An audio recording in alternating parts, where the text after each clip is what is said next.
Hey there, thanks for listening to our Big Time Talker podcast. We're live in San Diego, California. Keep it classy, San Diego. This is the American Library Association's podcast pavilion. We're sort of in this glass enclosed nerve center at the big American Library Association conference. This is where tens of thousands of book people come. And book people are like authors and publishers and agents and illustrators and subject matter experts like our next guest, Dr. Bernadette Anderson. We're going to talk to her about her book, Fulfilled. But first, though, I got to pay the bills and say thank you, SpeakerMatch.com. They sponsor our podcast.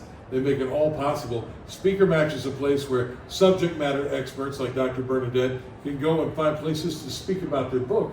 And if you're a meeting planner, you can go to Speaker Match and find people like Dr. Bernadette to come and talk to your group. SpeakerMatch.com is the place to check all that out. All right, this podcast happens every Tuesday with fresh episodes at Podbean, at Spotify, Apple iTunes, iHeartMedia, wherever you download your podcast. And we always talk to fascinating, interesting people. What we don't always do,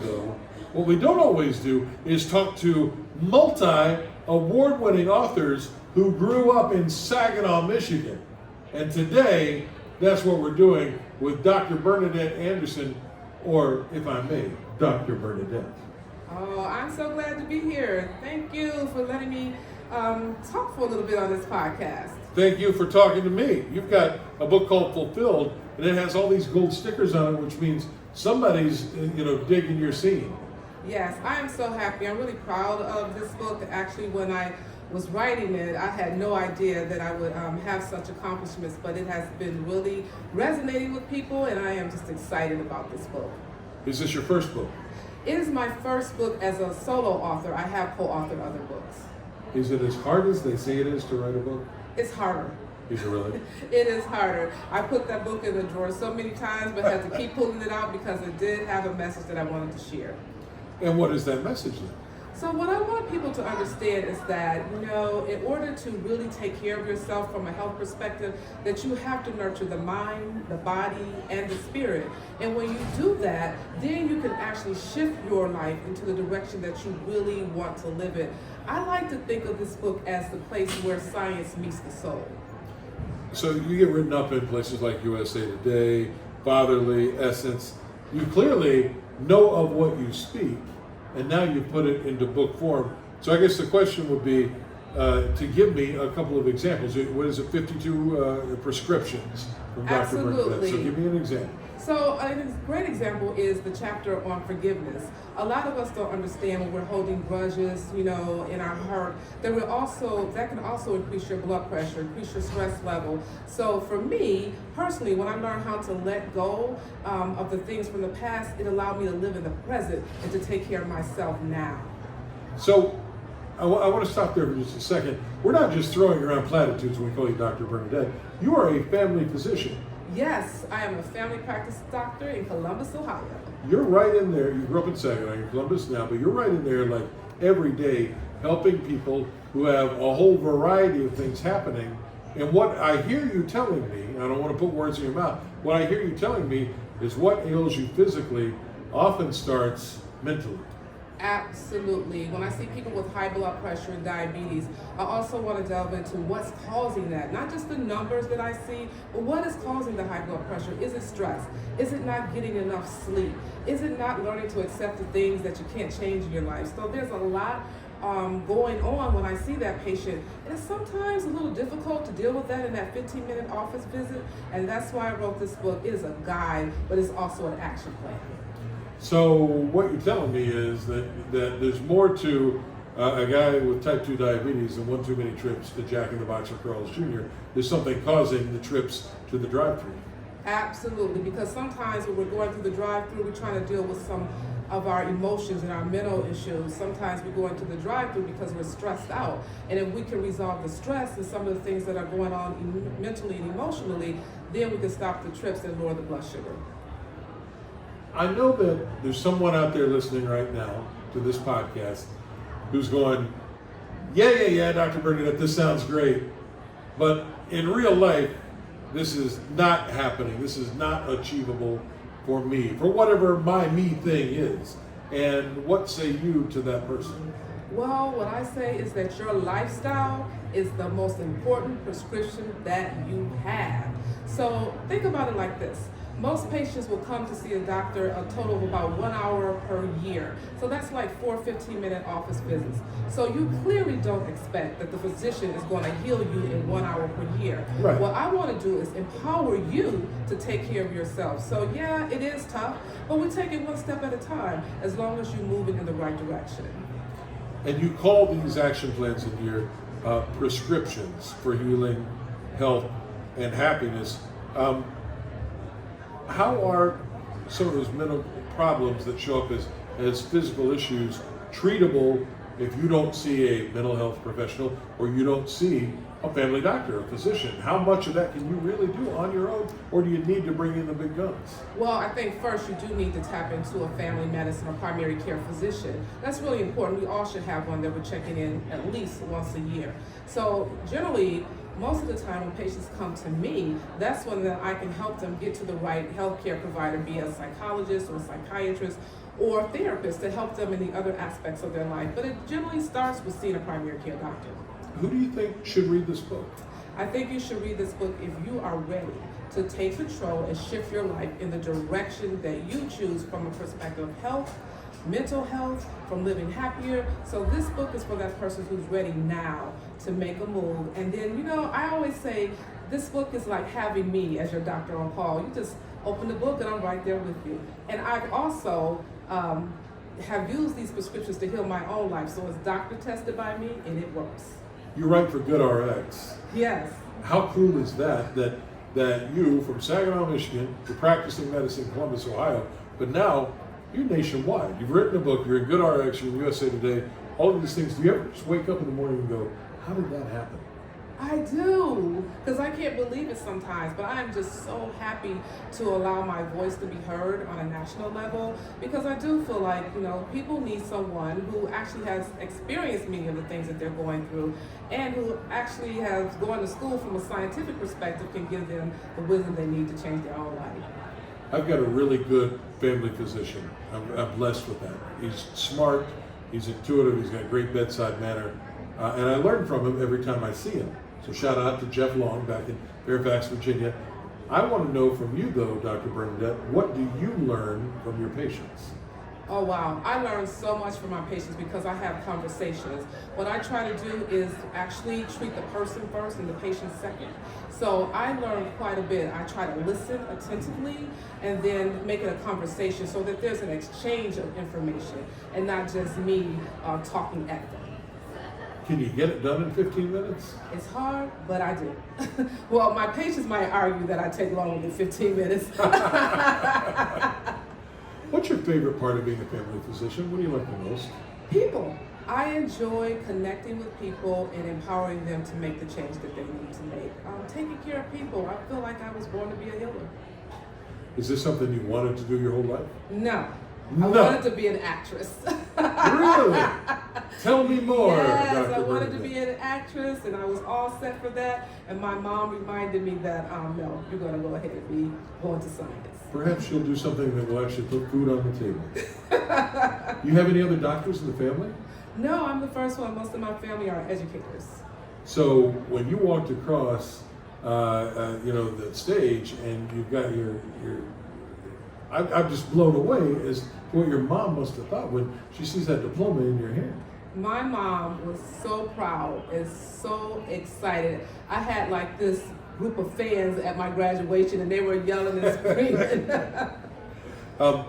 I want to get into this book just a little bit. And by the way, the book is called Fulfilled, 52 Prescriptions for Healing, Health, and Happiness. I'm going to put you on the spot.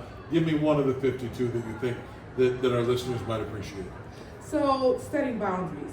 One of the most important things in your life you can do is set and maintain boundaries, because when you set boundaries, it gives you room to take care of yourself. For a long time in my own life, I was unavailable to me because I was doing things for other people. So when I learned how to set boundaries and maintain them, then I could start making me a priority in my life and taking care of myself better. So that's great advice, and there are lots of folks like you as a physician who are people pleasers, and you have what's called the Bible servant leadership. right? Yeah. So how do you separate out being a servant leader and having boundaries? Because I know when I take care of myself, then I can better take care of my patients and my family. Right. When I don't have anything to give them, then I'm not doing a service to my family, patients, or myself.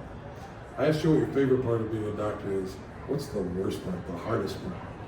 Well, I guess I run late a lot. And that's because I try to really give people time to have a conversation with me. You're that doctor, aren't you? Yes. I've been in the patient waiting room for 2.5 hours. Where's Dr. Bernadette? Yeah, when they start comparing what time is their appointment, I know it's time for me to make a move. I got you. All right. The gross stuff that doesn't bother you, the blood, the guts, the snot, the vomit, you're good with all that? No, it doesn't bother me because it's not mine.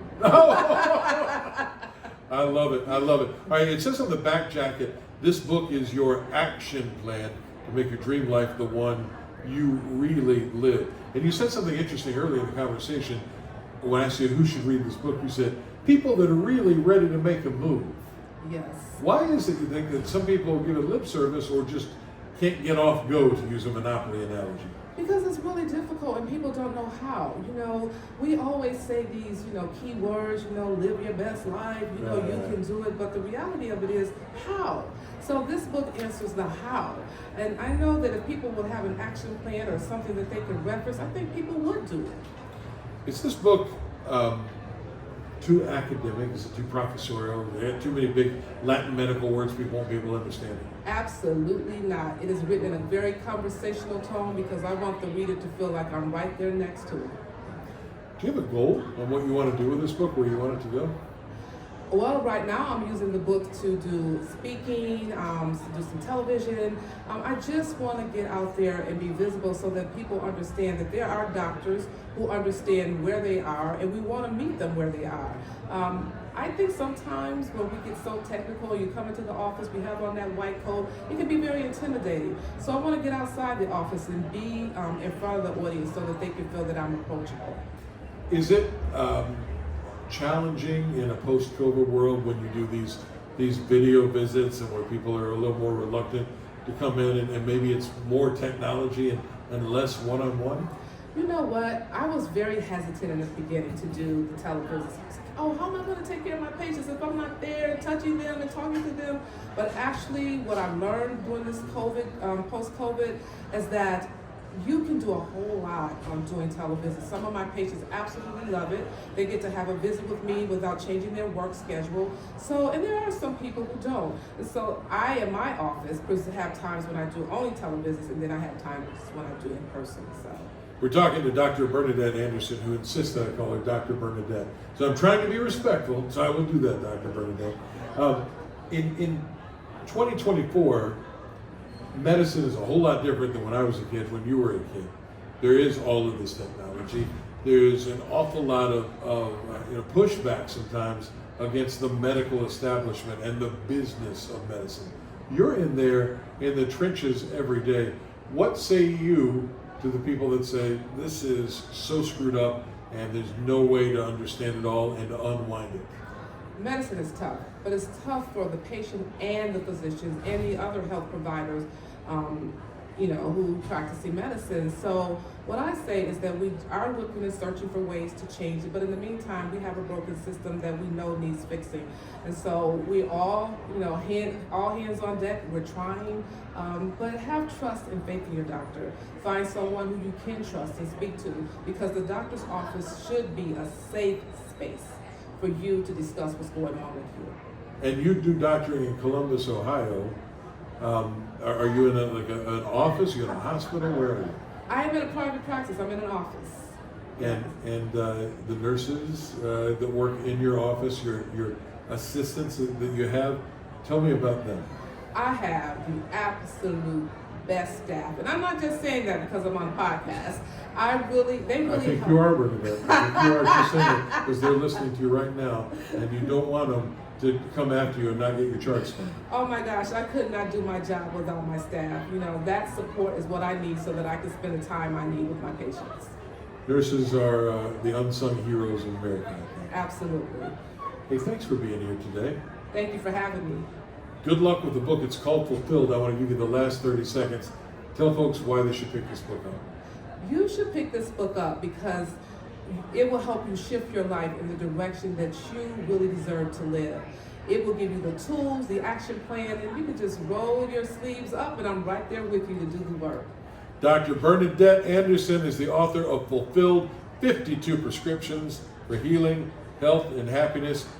I have it on good authority that the 4 Top Song Bernadette written about Dr. Bernadette Anderson. I have that. That's true. I'm not going to sing it to you. It's not happening because ain't nobody needs to hear that. Hey, thank you so much for joining us today for the Big Time Talker podcast, live in San Diego at the American Library Association's annual conference and exhibition at the San Diego Convention Center. Thanks to our show producer, Greg. And be sure to pick up Fulfilled 52 Prescriptions for Healing, Health, and Happiness. Dr. Bernadette, where can they get it? You can get it at Amazon.com. Amazon.com it is. All right, SpeakerMatch.com. Thanks for making this all possible. Thanks too to the gang at Headline Books and Zoom Into Books and everyone with the American Library Association. I'm Burke Allen for Dr. Bernadette Anderson. Thanks for being here. Now go out and make it a great day. Bye, everybody.